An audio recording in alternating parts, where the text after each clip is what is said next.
La mansión de Íñigo Santoro respiraba orden y soledad. 42 años, heredero de un imperio inmobiliario, divorciado sin hijos, sin amigos verdaderos. Cada estancia reluciente era testigo silencioso de una vida construida sobre la desconfianza metódica. El frío mármol de las escaleras resonaba con sus pasos solitarios. Las cortinas pesadas bloqueaban no solo la luz, sino cualquier vestigio de humanidad que intentara penetrar aquellas paredes. Una vez al mes, Íñigo realizaba su ritual particular, dejaba dinero expuesto en puntos estratégicos y observaba, escondido, el momento exacto en que la honestidad ajena cedía. Era siempre la misma secuencia. La mirada furtiva, la vacilación calculada, la mano que se acercaba como quien no quiere la cosa. Finalmente el desliz. Secretarias, chóferes, amas de llaves, todos sin excepción habían fallado. Y cada fallo confirmaba la filosofía que su padre le había martillado durante toda la infancia.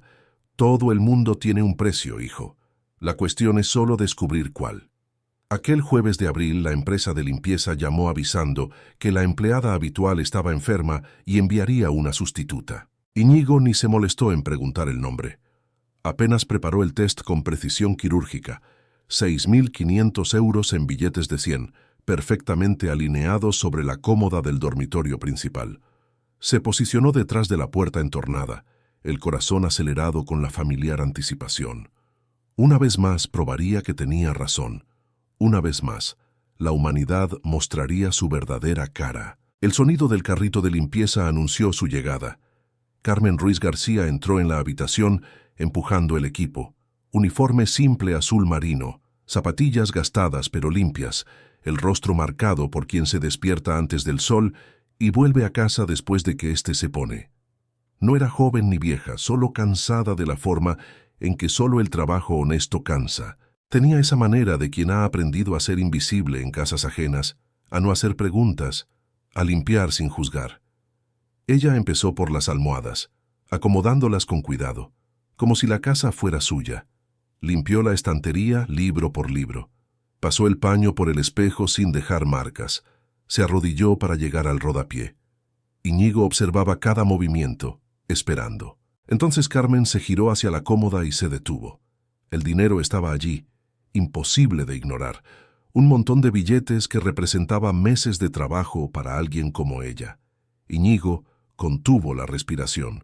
Conocía bien aquel momento. El instante en que la necesidad pesaba más que la conciencia, cuando la racionalización comenzaba. Nadie lo sabrá, él ni lo notará. A la gente rica no le hace falta, pero Carmen no extendió la mano.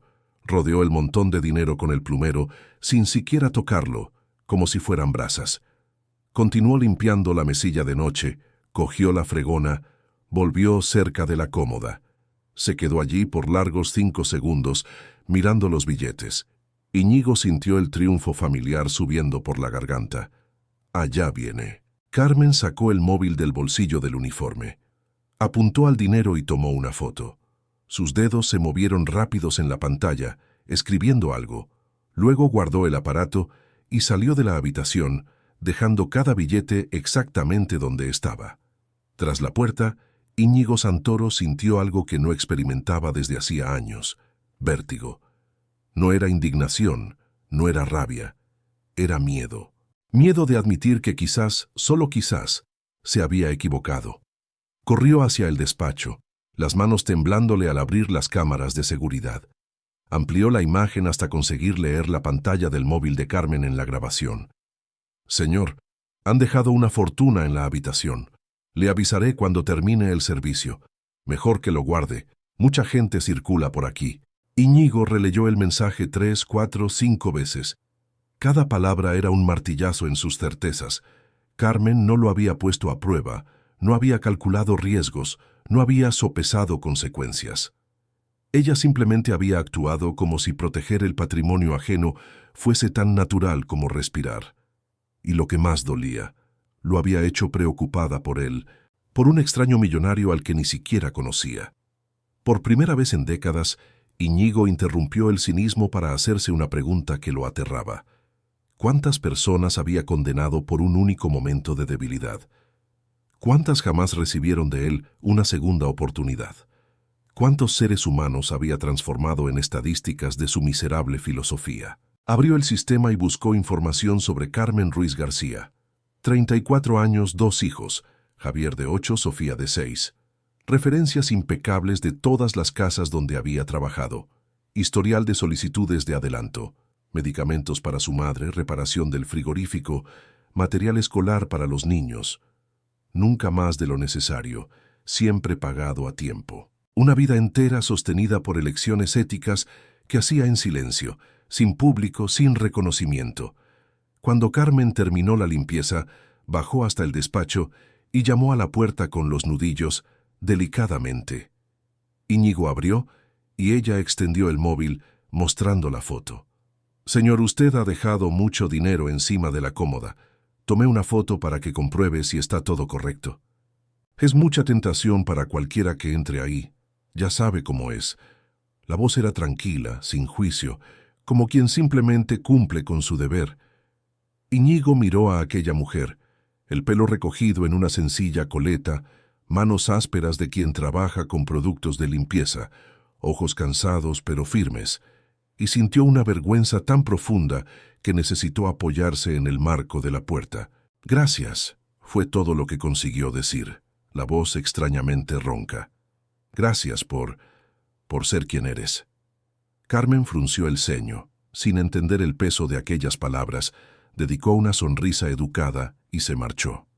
Íñigo se quedó allí parado, escuchando el sonido de la puerta principal al cerrarse. Entonces, sus piernas flaquearon y se dejó resbalar hasta sentarse en el frío suelo del despacho. Aquella noche, solo en el inmenso salón, Íñigo Santoro lloró por primera vez desde el funeral de su padre. Lloró porque finalmente había entendido algo que debería haber sido obvio. El monstruo de su historia no era el mundo, no eran las personas, no era la naturaleza humana. El monstruo siempre había sido él. La madrugada lo encontró todavía despierto, navegando por las redes sociales de Carmen. El perfil estaba casi vacío. Pocas fotos, casi todas con sus hijos. Javi con el uniforme escolar gastado pero limpio, una sonrisa amplia mostrando los dientes que aún cambiaba. Sofía sujetando un dibujo, orgullosa. Una foto más antigua de Carmen con una señora de cabellos blancos, leyenda sencilla. «Mi madre, mi fortaleza». Ninguna queja, ninguna petición de ayuda, ninguna victimización. Solo gratitud silenciosa por las cosas pequeñas. Un pastel de cumpleaños casero, un paseo por el parque, un abrazo. Íñigo visualizó mentalmente la rutina de ella. Despertarse a las 4 de la mañana, tomar el autobús y el metro llenos, limpiar 5 casas a la semana, volver tarde, preparar la cena, ayudar con los deberes, cuidar de su madre con artritis. Y aún así, cuando se topaba con una fortuna que podría cambiar su vida, la primera reacción era proteger a quien ya tenía demasiado.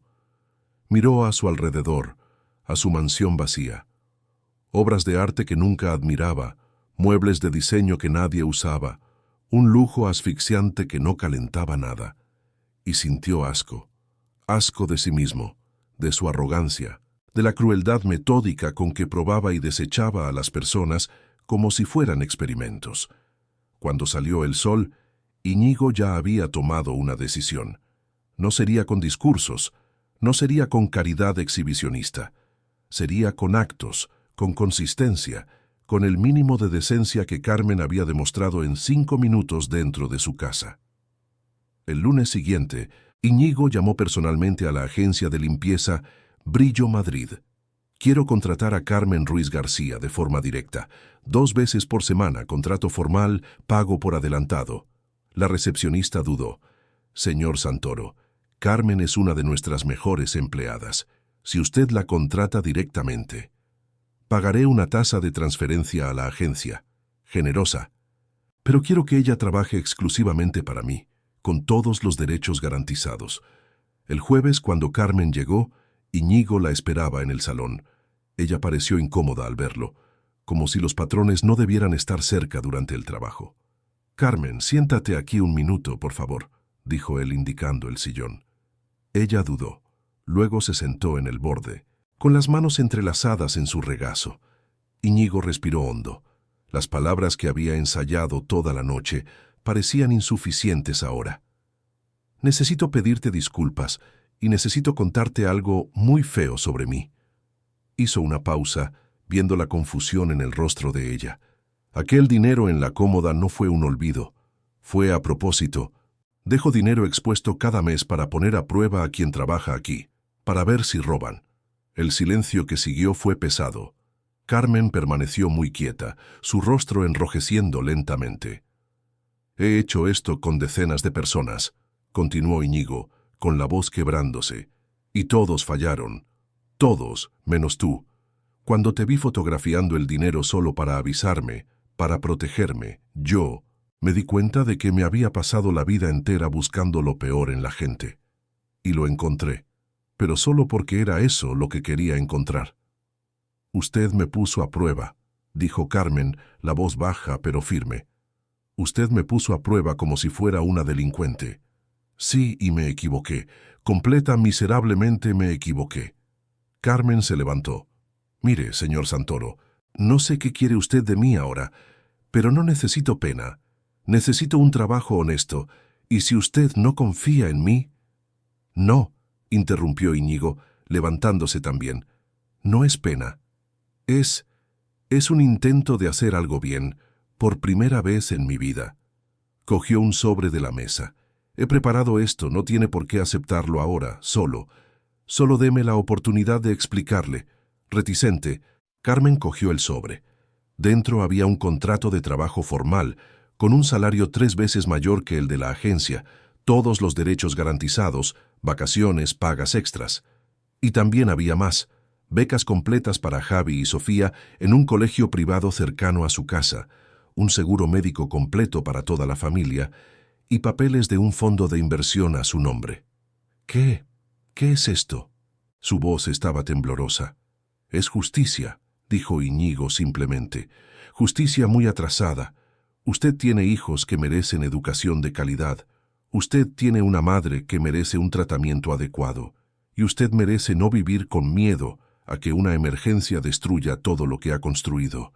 No es caridad, Carmen, es reconocimiento. Las lágrimas empezaron a correr por su rostro. No puedo aceptar esto. Esto es demasiado. Yo solo hice lo correcto. Exacto. Y por eso debería ser recompensada, no puesta a prueba. Iñigo se sentó de nuevo cansado. Toda mi vida se ha construido sobre la desconfianza. Mi padre me enseñó que todo el mundo roba si tiene la oportunidad. Y yo lo creí. Pasé décadas demostrándomelo a mí mismo, creando situaciones donde la gente no tenía más remedio que fallar, y me sentía superior por tener razón. Miró sus propias manos. Usted me mostró que no estaba siendo superior, estaba siendo miserable. Carmen se limpió las lágrimas con el dorso de la mano. Se quedó allí, de pie, con el sobre temblándole en las manos. Finalmente, respiró hondo. Si acepto esto, no es porque le tenga pena. Es porque mis hijos merecen esta oportunidad. Pero hay una condición. Cualquiera. Sigo siendo empleada. Hago mi trabajo. Usted paga lo justo. Pero no soy el proyecto de caridad de nadie. Tengo dignidad, señor Santoro. Y esa dignidad no se compra. Por primera vez en mucho tiempo, Iñigo sonrió de verdad. Trato hecho. En las semanas que siguieron, la casa empezó a cambiar. No solo físicamente, sino en la atmósfera. Iñigo desactivó las cámaras ocultas, guardó el dinero de las pruebas, abrió las cortinas. La luz del sol entró por primera vez en años. Él y Carmen comenzaron a conversar. Primero eran frases cortas intercambiadas durante el café que él insistía en hacer para los dos. Luego se convirtieron en historias. Carmen contó sobre el novio que desapareció cuando supo que estaba embarazada de Javi. Sobre su madre, doña Pilar, que había criado a 4 hijos sola y nunca había perdido la dulzura. Sobre el viejo sueño de volver a estudiar, quizás hacer pedagogía algún día. Iñigo, por su parte, habló del padre billonario y frío que medía el afecto en cifras. Del divorcio que ocurrió cuando su exesposa dijo que casarse con él era como casarse con una caja fuerte. De la soledad que se había vuelto tan familiar que había olvidado cómo era vivir de otra manera. Mi madre siempre decía una cosa, contó Carmen un día, pasando un paño por la estantería. Ella decía: Carmen, el carácter de una persona se muestra cuando nadie está mirando. Por eso fotografié el dinero aquel día. No porque usted fuera a verlo, sino porque yo lo sabría, y no podría mirar a mis hijos sabiendo que robé. Esas palabras se quedaron con Íñigo.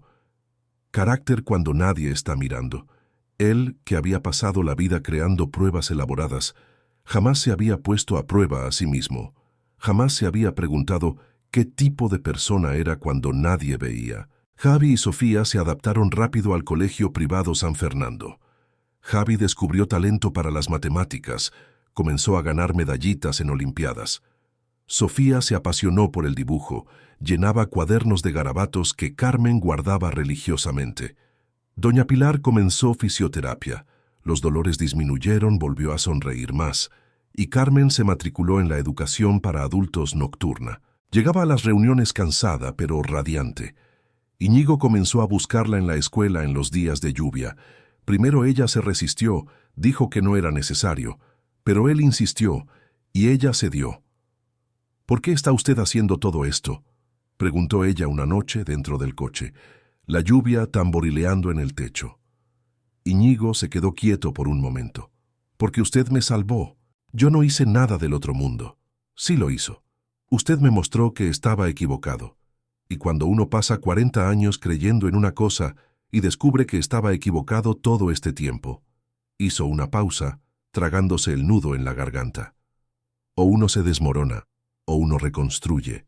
Estoy intentando reconstruir». Carmen miró por la ventana, hacia la lluvia. «Mi madre también decía que de nada sirve ser rico si el corazón es pobre. Su madre es sabia. Sí, ella también dice que usted está enamorado de mí». El silencio dentro del coche se volvió denso.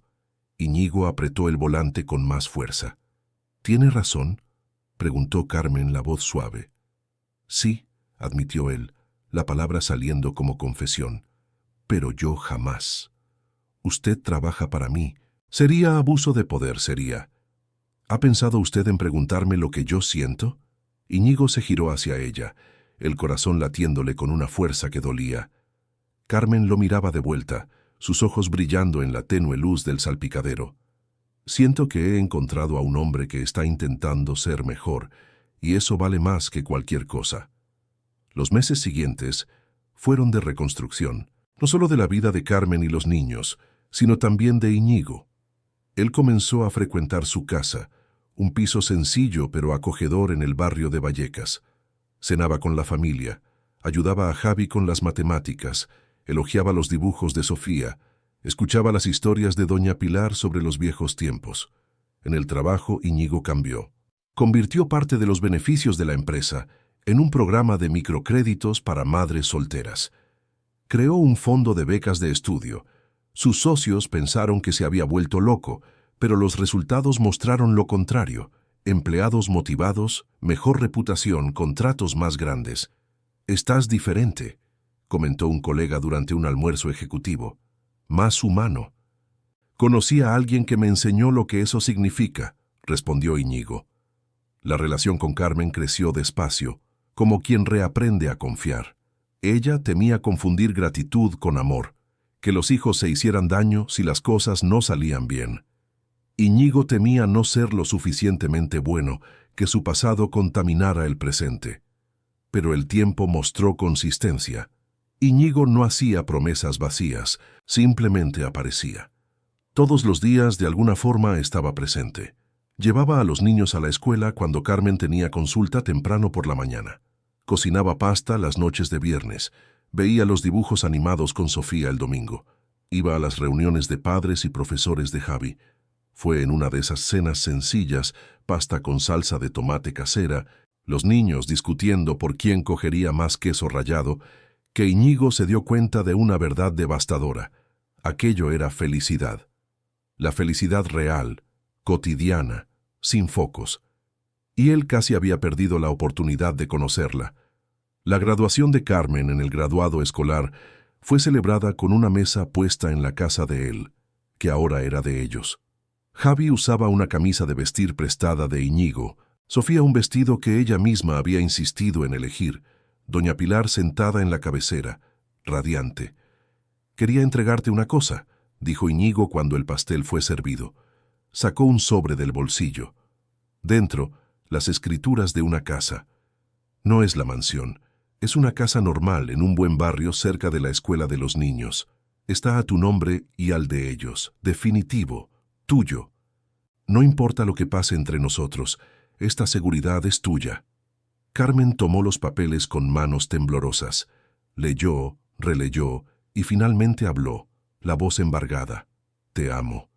No por lo que me das, sino por quien te has convertido. Por el hombre que lucha cada día por ser mejor que ayer. «Cásate conmigo», dijo Íñigo, y no fue una petición dramática con anillo de diamante. Fue una petición simple, real, de quien sabe exactamente lo que pide. «Cásate conmigo. Déjame ser padre de verdad de estos niños. Déjame despertar cada día con esta mesa llena, con este ruido, con esta vida que has construido y que me enseñó lo que importa». Javi y Sofía gritaron de alegría antes de que Carmen pudiera responder. Doña Pilar se secó las lágrimas discretamente. Carmen miró a aquel hombre, ya no tan austero, ya no tan asustado, y vio futuro. «Sí», dijo ella, «pero tendrás que aguantar a Javi despertando a las 6 de la mañana los sábados, y a Sofía pintando las paredes, y a mi madre cantando coplas en la cocina. ¿Eso es una amenaza o una promesa? Ambas». El matrimonio tuvo lugar sin espectáculo, en una iglesia pequeña del barrio donde Carmen había crecido. Pocos invitados, más compañeros suyos de la escuela nocturna de educación para adultos que ejecutivos suyos. Los votos fueron escritos por ellos mismos.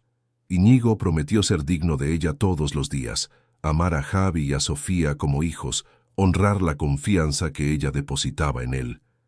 Carmen prometió seguir siendo quien siempre fue, desafiarle a crecer y construir con él una vida donde el dinero fuera una herramienta, no un objetivo.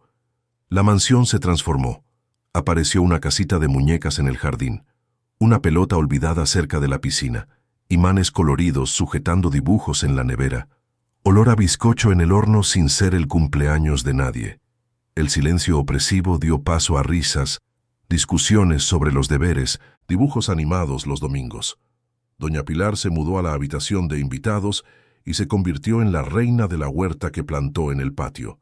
Javi se hizo el goleador del equipo del colegio. Sofía ganó el primer premio en la Feria de Ciencias con un proyecto sobre reciclaje. Carmen entró en la Facultad de Pedagogía y soñaba con abrir una escuela comunitaria. Íñigo descubrió que la importancia no se mide en ceros en la cuenta bancaria, sino en ser esperado, en tener a alguien que pregunta ¿qué tal fue tu día?, en enseñar a un niño a andar en bicicleta, en pelear por el desorden en la habitación, en despertar y saber que aquellas personas allí te eligieron a ti, no a tu dinero, sino a ti. 2 años después de la boda, Carmen estaba embarazada de 4 meses. Una tarde de domingo, observaban a Javi y Sofía jugando en la piscina, a doña Pilar echando una cabezadita en la tumbona. «¿De quién crees que serán sus ojos?», preguntó Carmen con la mano en la barriga pequeña. «¿Suyos?», Íñigo sonrió. «¿Ya sabes que es una niña? Intuición de madre. Se llamará Beatriz, como mi abuela.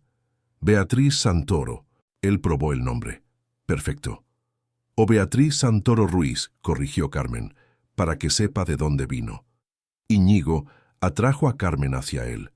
«Nuestros hijos crecerán sabiendo que el carácter importa, que la honestidad no es una debilidad, que 6.500 euros sobre una cómoda pueden cambiar 2 vidas», completó ella.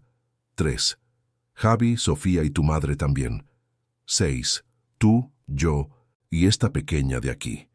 Se quedaron allí en un silencio cómodo, observando la vida que habían construido juntos. Íñigo pensó en el hombre que era 2 años atrás, amargado, solo, convencido de que el mundo estaba podrido. Y agradeció en silencio a la mujer que fotografió el dinero solo para protegerlo, incluso sin conocerlo, por la mujer que pudo haber cogido aquel dinero y nadie lo habría sabido, pero no lo hizo porque ella sí lo habría sabido. Carmen pensó en el día en que vio aquel montón de billetes y su primera reacción fue preocupación por el dueño de la casa. Podría haber cambiado la vida de sus hijos en ese momento, resuelto todos los problemas de una vez. Pero entonces tendría que mirar a Javi y a Sofía y mentirles cuando preguntasen de dónde había sacado aquello. Y eso, jamás. ¿Sabes lo que aprendí con todo esto?, dijo Íñigo. ¿Qué? Que no estaba poniendo a prueba a las personas. Me estaba probando a mí mismo. Y fallé. Repetidamente, hasta el día en que alguien pasó mi prueba sin siquiera saber que estaba siendo puesta a prueba. Y ahora ya no pongo a prueba a nadie. Solo confío. Y si alguien rompe esa confianza, el problema es de esa persona, no mío. Javi salió corriendo de la piscina, goteando agua por todas partes. «Papá, papá, enséñame aquel salto que me prometiste». «Papá». La palabra aún hacía que el corazón de Íñigo se acelerara. Se levantó, besó la frente de Carmen y corrió tras el niño. Carmen se quedó allí, observando a su marido enseñar a su hijastro a bucear, a Sofía pidiendo atención para mostrar su voltereta, a doña Pilar despertándose para pedir un té. Y supo que había tomado la decisión correcta aquel día, no solo al no coger el dinero, sino al darle una oportunidad a aquel hombre asustado de ser mejor de lo que era. Porque al final no fue el dinero lo que los unió, fue la honestidad, la suya al no robar, la de él al admitir que estaba equivocado. Y en ese encuentro improbable entre riqueza arrepentida y dignidad inquebrantable, nació algo que ninguno de los dos esperaba: una familia de verdad. Las decisiones que tomamos cuando nadie nos mira dibujan nuestro destino. La prueba de Íñigo era una trampa. El gesto de Carmen fue una ventana. Por ella entró luz, aire y la oportunidad de empezar de nuevo. La historia no tiene moraleja de fábula. Tiene trabajo diario, tiene contrato firmado, estudios retomados, niños acogidos, empresa que aprende su papel, hogar construido en el día a día. Y es así, sin fanfarrias, que lo improbable se convierte en vida. Porque una fortuna puede cambiar de manos, pero solo la integridad cambia corazones. Y cuando un corazón cambia, todo cambia.